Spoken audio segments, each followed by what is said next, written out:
So, I have a mostly working PS3 again, which gave me a reason to look at some of my older games. I say old, but it's only the last generation, just ignore that. And I came across something I don't think I've touched in a while, which is Split Second Velocity, or just Split Second if you're not part of Europe. I don't know why that is.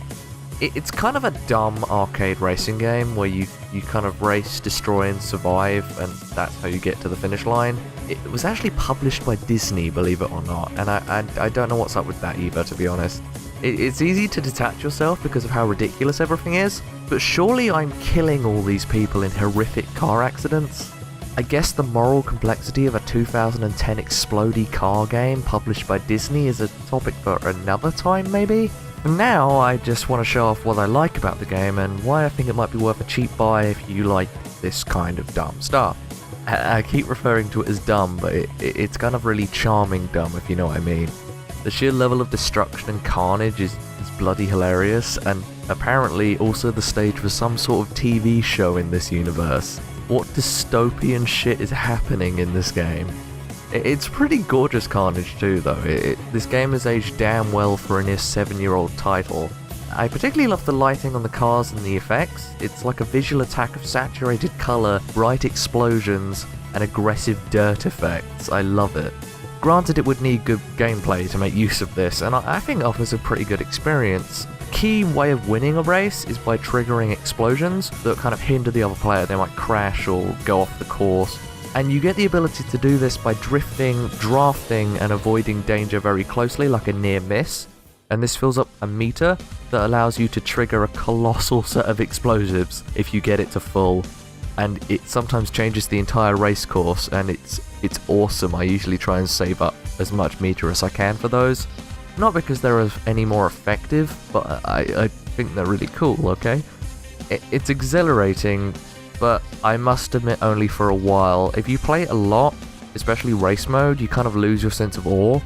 Once you've done all the tracks, and you've done them a couple times over, you begin to realise that because it's all predetermined, the variation between each match isn't very large, and you'll kind of get a very expected experience from every race. It becomes too predictable. There are other modes though, and as you move through the kind of season-based campaign, it's like I said, it's a TV show, so they have seasons. You not only unlock cars from that, but you also get to try some fun event stages, which also unlock maps in quick mode. They're simple in design, and they aren't particularly unique to Split Second as a concept, but they're enjoyable. And I really like this really stupid attack helicopter mode, which is...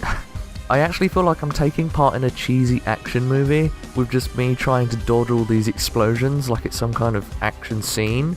It's kind of adorable, to be honest. It feels like the perfect game for me when I bought it, like I was kind of young teens, I think. And I was into that kind of ridiculous stuff, which I thought was cool then. And I think it's cool now, but I think it's dumb cool now. It's a very distinct difference, so I should write a thesis on it. But I do remember being obsessed with the demo, and that's why I ended up buying the full game. Now nowadays, I find myself more drawn to games like Mario Kart 8, Wii U version because I don't have any money, and I really want to try Fast Racing Neo. That's just kind of the stuff I'm interested in now. And I don't think Split Second could really compete now in terms of mechanics, or in terms of just appealing to anyone. And saying that, it still has a special place in my heart, if I'm honest, and it's still really, really silly. And it might not just be me, because I was genuinely surprised that anyone was still playing this 2010 PS3 game on a Thursday evening. This was actually my first ever online match, and it felt so nice sharing the extreme absurdity of it with other people. You also find that they're way better at dodging the traps than any of the AI, which is both a plus and a minus because I can no longer use cheap tricks. So yeah, this was hardly in depth, but I wanted to shed a little light on the game, and I think it's worth a little nod to. I hear it also gives me more personality, and we can build a better connection if I refer to positive experiences in my past and create a more relatable presence. So yeah, for better or worse, we now have a connection. Goodbye.